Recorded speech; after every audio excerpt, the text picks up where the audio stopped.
Hi hello ನಮಸ್ಕಾರ, welcome back to my YouTube channel. ನಾನು ನಿಮ್ಮ ಸವಿತಾ. ಬನ್ನಿ ಇವತ್ತು ಪಕೋಡ ರೆಸಿಪಿ ಯಾವ ಥರ ಮಾಡೋದಂತ ನೋಡ್ತಾ ಹೋಗೋಣ.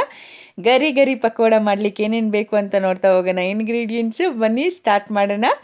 ಇಲ್ಲಿ ಮೈನು ಈರುಳ್ಳಿ ಬೇಕು ಕ್ರಿಸ್ಪಿಯಾಗಿ ಬರಲಿಕ್ಕೆ. ಈರುಳ್ಳಿ ತಗೊಂಡಿದ್ದೀನಿ, ಸ್ವಲ್ಪ ಸಬ್ಸಿಗೆ ಸೊಪ್ಪು, ಕರಿಬೇವಿನ ಸೊಪ್ಪು, ಮೆಣಸಿನ್ಕಾಯಿ ತಗೊಂಡಿದ್ದೀನಿ. ಆಮೇಲೆ ಸ್ವಲ್ಪ ಕಡಲೆ ಹಿಟ್ಟು ತಗೊಳ್ಳಿ, ಅದಕ್ಕೆ ಸ್ವಲ್ಪ ಉಪ್ಪು ಬೆರೆಸಿ ಚೆನ್ನಾಗಿ ಮಿಕ್ಸ್ ಮಾಡಿ. ಆಮೇಲೆ ಕ್ರಿಸ್ಪಿಯಾಗಿ ಬರಬೇಕಲ್ವ, ಅದಕ್ಕೋಸ್ಕರ ಏನು ಮಾಡಿ ಸ್ವಲ್ಪ ಅಕ್ಕಿ ಹಿಟ್ಟು ಹಾಕೊಳ್ಳಿ.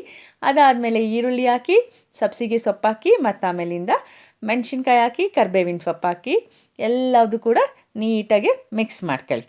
ಮಿಕ್ಸ್ ಆದಮೇಲೆ ಅದೇನೋ ಮುಂಚೆನೇ ನೀರು ಹಾಕಿ ಎಲ್ಲ ಮಿಕ್ಸ್ ಮಾಡಲಿಕ್ಕೆ ಹೋಗಬೇಡಿ. ಯಾಕೆ ಅಂದರೆ ನೀರೆಲ್ಲ ಹಾಕ್ಬಿಟ್ರೆ ಸ್ವಲ್ಪ ಕ್ರಿಸ್ಪಿನೆಸ್ ಬರಲ್ಲ. ಮುಂಚೆನೇ ನೀರು ಹಾಕ್ಬಿಟ್ರೆ ಫಸ್ಟ್ ಎಲ್ಲವುದು ಒಂದು ತರೋ ಮಿಕ್ಸ್ ಕೊಡಿ. ಆಮೇಲೆ ನೀರು ಹಾಕಿ ಸ್ವಲ್ಪ ಮಿಕ್ಸ್ ಮಾಡ್ತಾ ಯಾರೆಲ್ಲ ನನ್ನ ಚಾನಲ್ನ ಸಬ್ಸ್ಕ್ರೈಬ್ ಮಾಡಿಲ್ಲ, ಪ್ಲೀಸ್ ನನ್ನ ಚಾನಲ್ನ ಸಬ್ಸ್ಕ್ರೈಬ್ ಮಾಡಿ. ಮತ್ತು ಎಲ್ಲಿಂದ ಎಲ್ಲ ನೀವು ನೋಡ್ತಿದ್ದೀರಾ ಅಂತ ಸ್ವಲ್ಪ ಕಮೆಂಟ್ ಮಾಡಿ. ನೋಡಿ, ಎಲ್ಲ ಮಿಕ್ಸ್ ಮಾಡಿದ್ಮೇಲೆ ಈ ಥರ ಇರುತ್ತೆ. ಅದಕ್ಕೆ ಸ್ವಲ್ಪ ಗರಂ ಮಸಾಲ ಪೌಡ್ರ್ ಹಾಕ್ಕಂತಿದ್ದೀನಿ, ಮತ್ತು ಆಮೇಲೆ ಸ್ವಲ್ಪ ಖಾರದ ಪುಡಿ ಹಾಕ್ಕಂತಿದ್ದೀನಿ ಟೇಸ್ಟಿಗೋಸ್ಕರ. ಎಲ್ಲದನ್ನು ಮತ್ತೆ ಒಂದು ಥರ ಮಿಕ್ಸ್ ಕೊಡಿ. ಆಮೇಲೆ ವಾಟರ್ ಹಾಕೊಳ್ಳಿ, ಎಲ್ಲ ಮಿಕ್ಸ್ ಆಗಿರುತ್ತೆ. ಆ ವಾಟರ್ ಹಾಕಿ ಎಲ್ಲದನ್ನು ಸ್ವಲ್ಪ ಇನ್ನೊಂದು ಮಿಕ್ಸ್ ಕೊಡಿ. ಮುಂಚೆನೇ ಸ್ವಲ್ಪ ಕ್ರಿಸ್ಪಿಯಾಗಿ ಬರಬೇಕಲ್ವ, ಸ್ವಲ್ಪ ಸೋಡಾ ಕೂಡ ಹಾಕೊಳ್ಳಿ, ಮೆತ್ತಗೆ ಬರ್ತದೆ, ಸ್ವಲ್ಪ ಕ್ರಿಸ್ಪಿಯಾಗಿ ಬರ್ತದೆ. ಎಲ್ಲಿಂದ ನೋಡ್ತಿದ್ದೀರಾ ಅಂತ ಕಮೆಂಟ್ ಮಾಡಿ. ಇನ್ನು ಯಾವ ಥರ ರೆಸಿಪೀಸ್ ಬೇಕು ಅಥವಾ ಯಾವ ಥರ ವೀಡಿಯೋಸ್ ಬೇಕು ಅಂತ ಹೇಳ್ಬಿಟ್ಟು ಕಮೆಂಟ್ ಮಾಡಿ. ಮನೆಗೆ ಬಂದ ತಕ್ಷಣ ಸ್ಕೂಲಿಂದ ಏನು ಮಾಡ್ತೀಯಾ ಅಂತ ಸ್ಟಾರ್ಟ್ ಮಾಡ್ತಾರಲ್ವ, ಮಕ್ಕಳು ಆಗಿರ್ಬೋದು ಮನೆಯವರಾಗಿರ್ಬೋದು. ಅವರಿಗೆ ಇದು ಒಂದು ಒಳ್ಳೆ ರೆಸಿಪಿ. ನೋಡಿ, ಈ ಥರ ಉಡಿ ಬರೋ ಥರ ನೀಟಾಗಿ ಒಂದು ಸೆಪ್ರೇಟ್ ಆಗಬೇಕು. ಆ ಥರ ಮಿಕ್ಸ್ ಮಾಡ್ಕೊಬೇಕು. ಗಟ್ಟಿಯಾಗಿ ಇಲ್ಲಿ ತುಂಬ ನೀರು ಮಾಡ್ಕೊಂಬೇಡಿ, ಮೆತ್ತಗಾಗ್ಬಿಡುತ್ತೆ, ಕ್ರಿಸ್ಪಿ ಬರೋಲ್ಲ. ಅದಕ್ಕೋಸ್ಕರ ಈ ಥರ ಮಾಡ್ಕೊಳ್ಳಿ. ಇದು 15 ನಿಮಿಷಕ್ಕೆ ಮಾಡಿಬಿಡ್ಬೋದು ಕ್ರಿಸ್ಪಿ ಪಕೋಡನ. ಯಾರೆಲ್ಲ ಏನು ಮಾಡ್ತೀರಾ ಇವಾಗ ತಿನ್ನೋಕ್ಕೆ ಅನ್ನೋರೆಲ್ಲ ಸ್ಟಾರ್ಟ್ ಮಾಡಿ ಸಂಜೆಗೆ ಮಾತ್ರ ಟೀ ಜೊತೆ ಸೂಪರಾಗಿರ್ತದೆ. ನಾವಿವಾಗ ಮಾಡ್ಲಿಕ್ಕೆ ಸ್ಟಾರ್ಟ್ ಮಾಡಿದ್ದೀವಿ. ನಮ್ಮ ಮನೆಯವ್ರು ಬಂದ ತಕ್ಷಣ ಏನು ಮಾಡ್ತೀಯಾ ಅಂತಿರ್ತಾರೆ ಸ್ನ್ಯಾಕ್ಸ್ ಸಂಜೆ. ಅದರಿಂದ ಸ್ನ್ಯಾಕ್ಸಿಗೆ ಅಂತ ಹೇಳ್ಬಿಟ್ಟು ಪಕೋಡ ಮಾಡಿದ್ವಿ. ಕ್ರಿಸ್ಪಿ ಪಕೋಡ ನಿಮಗೂ ಇಷ್ಟ ಆಗುತ್ತೆ. ಒಂದ್ಸರಿ ನಿಮ್ಮ ಮನೇಲಿ ಟ್ರೈ ಮಾಡಿ, ತುಂಬ ಚೆನ್ನಾಗಿರುತ್ತೆ.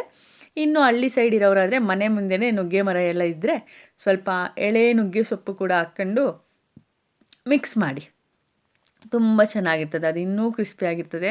ಎಳೆ ನುಗ್ಗೆ ಸೊಪ್ಪು ಹಾಕಿದರೆ ಮಾತ್ರ ಸಕ್ಕತ್ತಾಗಿರ್ತದೆ. ಇಲ್ಲಿ ಸಿಗಲ್ಲ, ಹಂಗಾಗಿ ನಾವು ಹಾಕಿಲ್ಲ. ಇಲ್ಲಿ ಏನೇನು ಇಂಗ್ರೀಡಿಯೆಂಟ್ಸ್ ಇದೆ ಅದು ಮಾತ್ರ ಹಾಕಿದ್ದೀವಿ. ನೋಡಿ, ಗೋಲ್ಡನ್ ಬ್ರೌನ್ ಬಂದ ತಕ್ಷಣ ತೆಗಿತಾ ಇದ್ದೀನಿ.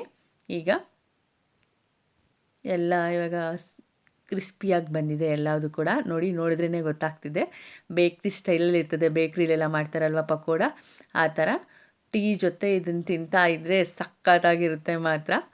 ಇನ್ನೂ ಅಷ್ಟಕ್ಕೆ ಸಾಕಾಗಲ್ಲ ಅಲ್ವ, ಇನ್ನೊಂದು ದಿಬ್ಬೆ ಹಾಕೋಣ ಅಂತ ಹೇಳ್ಬಿಟ್ಟು ಮಾಡ್ತಾ ಇದ್ದೀನಿ. ಸ್ಕೂಲಿಂದ ಬಂದ ತಕ್ಷಣ ನೋಡಿ ಇದೇ ಕೆಲಸ.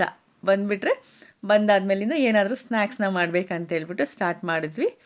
ಇನ್ನು ಮಾಡಿಟ್ಟು ಇನ್ನು ಅತ್ತೆ ಮಾವ ಇದ್ದಾರಲ್ಲ, ಅವ್ರಿಗೂ ಕೂಡ ಆಗಲಿ ಅಂತ ಹೇಳ್ಬಿಟ್ಟು ಇನ್ನೂ ಒಂದು ದಿಬ್ಬೆ ಹಾಕ್ತಾಯಿದ್ದೀನಿ. ನಮ್ಮ ಮನೆಯವರು ಆಲ್ರೆಡಿ ತಿನ್ನೋಕ್ಕೆ ಸ್ಟಾರ್ಟ್ ಮಾಡಿದ್ದಾರೆ. ತಿಂದು ಸಕ್ಕತ್ತಾಗಿದೆ ಅಂತ ಹೇಳ್ತಿದ್ದಾರೆ. ಅವರು ಸಕ್ಕತ್ ಫುಡ್ಡಿ, ಊಟ ಪ್ರಿಯ. ಹಂಗಾಗಿ ಚೆನ್ನಾಗಿ ತಿಂದ್ಬಿಟ್ಟು ಚೆನ್ನಾಗಿದೆ ಅಂತ ಹೇಳಿದರು. ಗರಂ ಅಂತಿದೆ, ಸಕ್ಕತ್ತಾಗಿದೆ ಅಂತ ಹೇಳಿದ್ರು. ಇನ್ನು ಮುಂಚೆ ಲಾಸ್ಟ್ ರಿವ್ಯೂವಿಗೇನು ಮಿಡಲಾಗಿ ರಿವ್ಯೂ ಕೊಟ್ಬಿಟ್ರು ಅವರು ಹೆಂಗಿದೆ ಅಂತ. ನೀವು ಒಮ್ಮೆ ಮಾಡಿ ಟ್ರೈ ಮಾಡಿ, ಹೆಂಗಿದೆ ಅಂತ ಹೇಳಿ. ಚೆನ್ನಾಗಿರುತ್ತೆ. ಅದ್ರ ಜೊತೆ ಟೀನೂ ರೆಡಿ ಆಗ್ತಾ ಇದೆ ಪಕೋಡ ಜೊತೆ ತಿನ್ನಲಿಕ್ಕೆ. ಗರಿ ಬಿಸಿ ಪಕೋಡದ ಜೊತೆ ಟೀ ಕುಡಿತಾ ಇದ್ದರೆ, ಹಂಗೆ ಖಾರದ ಬುರ್ಗಿತ್ತು ಅಂದರೆ ಮಂಡಕ್ಕಿ ಇತ್ತು ಅಂದರೆ ಇನ್ನೂ ಸಖತ್ತಾಗಿರ್ತದೆ. Please subscribe my YouTube channel.